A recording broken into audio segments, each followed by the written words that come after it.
नमस्कार सुदेव. आपण मागील भागात ज्ञानेश्वर कातर यांच्याशी आपण चर्चा केली. आज आपण पुन्हा एकदा दुसऱ्या भागात त्यांच्याशी चर्चा करणार आहोत. त्यांचं सामाजिक कार्य, त्यांनी केलेलं आजपर्यंत जे पक्षातर्फे केलेले कार्य, अशा अनेक विविध विषयांवर आपण त्यांच्याशी चर्चा करणार आहोत. सर नमस्कार. नमस्कार सर, मागील भागात आपण अनेक सामाजिक कार्यांविषयी बोलत आहोत. आता त्याच्याच पुढे जाऊन मला पुढचा आणखी एक प्रश्न असा असणार आहे की आपण मागे म्हटले की माजी सैनिकांविषयी आपण अनेक कार्य केले, पण असे अजून काही कार्य ऐकवत आहे की जे आपण केले होते, आम्हाला इथे सांगावं की कोणते कोणते कार्य केले. तसं इथे आम्ही माजी सैनिकांचा एक ग्रुप, एक माजी सैनिक परिवार आम्ही सुरू केलेला आहे, ज्या माध्यमातून माजी सैनिकांच्या ज्या समस्या असतात, त्यांच्या काही कार्यालयीन बाबी असतात, त्यामध्ये पेन्शन, काही विधवा माजी सैनिकांच्या पत्नी आहेत, त्यांच्या काही अडचणी त्या संदर्भात, म्हणजे ज्येष्ठ माजी सैनिक आहेत ज्यांना त्यातला अनुभव आहे, ज्यांना त्यातली माहिती आहे, त्यांच्या मार्फत त्या समस्या सोडवण्याचं काम या माध्यमातून होतं. आणि एक सांगायला आनंद होईल, माजी सैनिक हा समाजामध्ये एक खरं तर एक प्रतिष्ठित म्हणून त्याने आपल्या उमेदीचे आयुष्य सैन्याला दिलेले आहे, देशासाठी दिलेले आहेत, त्यांना तो सन्मान मिळाला पाहिजे. आणि एक म्हणजे जेव्हा माजी सैनिक जातो, जेव्हा तो आपला देह ठेवतो, तर त्याला वेळी त्याला तो सन्मान मिळाला पाहिजे. कारण जेव्हा तो सीमेवर लढत असतो सेवेत असताना, तेव्हा त्याची सुद्धा तयारी असते हुतात्मा होण्याची, बलिदान करण्याची, परंतु ते भाग्य सगळ्यांना मिळत नाही. पण तो निवृत्त होऊन तो घरी येतो, नोकरी व्यवसाय करतो, आणि त्यानंतर काही कालांतराने, वार्धक्याने त्याचा मृत्यू होतो. तर तिरंग्यामध्ये लपेटून जाण्याची या सैनिकांना दुसरी कुठलीही इच्छा नाहीये.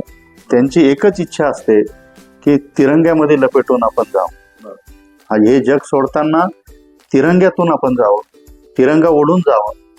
तर ही इच्छा त्यांची पूर्ण करण्याचं काम या सगळ्या माजी सैनिकांच्या माध्यमातून आम्ही करतो, याचा आम्हाला मनस्वी आनंद आहे. या ठिकाणी माजी सैनिकांचा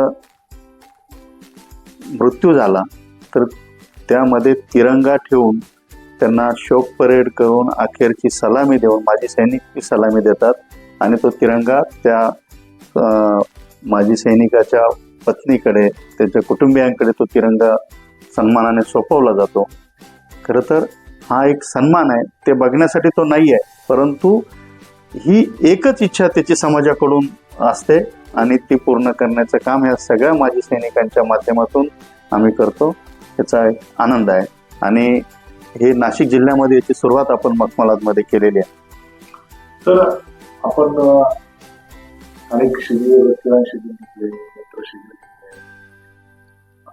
असे शिबिर वगैरे घेत असताना त्यातून आपल्याला समाजासाठी काय फलित दिलं आपण, की काही वेळेस असं होतं की ती शिबिरे घेतल्या आपण, पण त्यातून फलित निघत नाही. पण आपण जे शिबिर वगैरे घेतली त्यातून काही फलित निघालं का?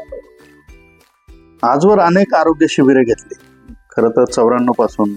ज्यामध्ये काही बिटको हॉस्पिटल असेल महापालिकेचं, काही मोठे इथे जे सेवाभावी हॉस्पिटल्स आहेत, श्री गुरुजी रुग्णालय असेल, त्यामध्ये महाविप्र रुग्णालय आहे, आत्ताच इथे सुरू झालेलं धारीवाल हॉस्पिटल आहे, नामको चॅरिटेबल ट्रस्टचं हॉस्पिटल आहे. या सगळ्यांच्या माध्यमातून वेगवेगळी शिबिरं घेतली, ज्यामध्ये डोळ्याच्या अनेक शस्त्रक्रिया त्यामध्ये झाल्या.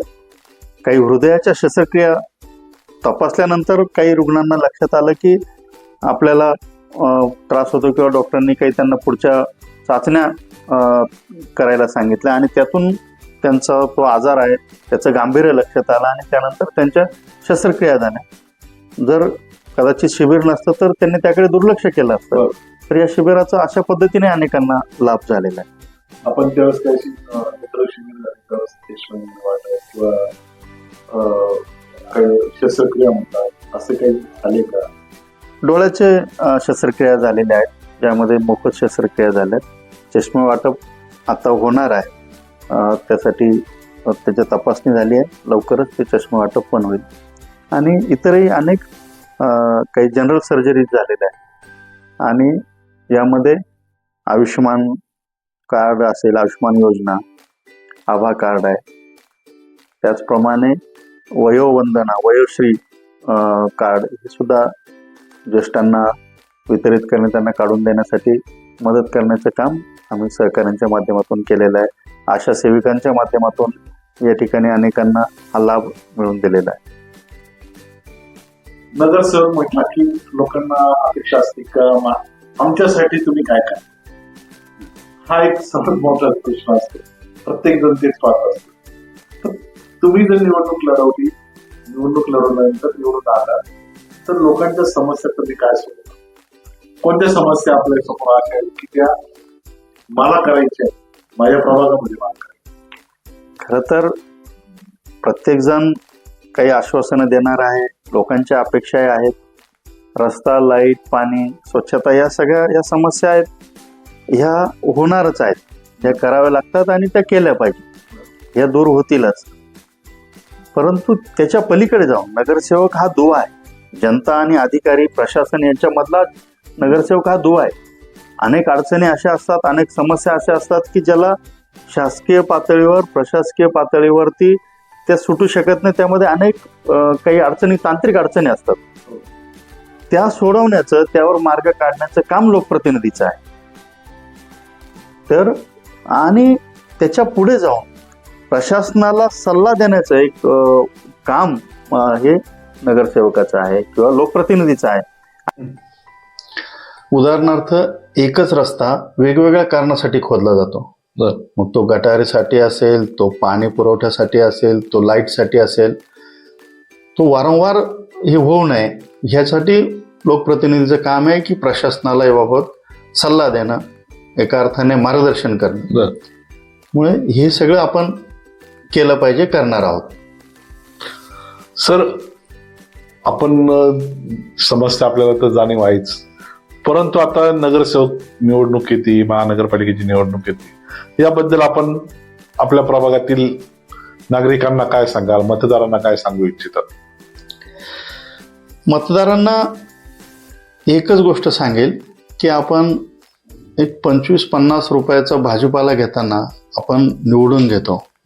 4 ठिकाणी बघतो, कुठे थोडं स्वस्त असेल, कुठे आणखी ताजा असेल तर तिथे जातो. मग निवडणुकीमध्ये नगरसेवक किंवा लोकप्रतिनिधी निवडताना तर आपण त्यामध्ये खूपच कॅज्युअली घेतो, अगदी सहज घेतो. तर हे न करता ते गांभीर्याने घेतलं पाहिजे. तो उमेदवार त्याचा पूर्वेतिहास पाहिला पाहिजे, त्याने काय कामं केलेले आहेत, त्याचा एक स्वभाव. केवळ निवडणुकीसाठी पुढे आला का, त्याचा पूर्वेतिहास पाहिला पाहिजे. हा माणूस आधी काय होता, त्या भागात तो जिथे राहतो तिथल्या लोकांना विचारून की हा कसा आहे, याचा अनुभव काय आहे, हे सगळं पाहिलं पाहिजे. त्यामुळे आपण जसं वस्तू घेताना खूप त्यामध्ये चिकित्सा करतो, नगरसेवक निवडताना, लोकप्रतिनिधी निवडताना सुद्धा त्याच्यापेक्षा अधिक चिकित्सा आपण केली पाहिजे.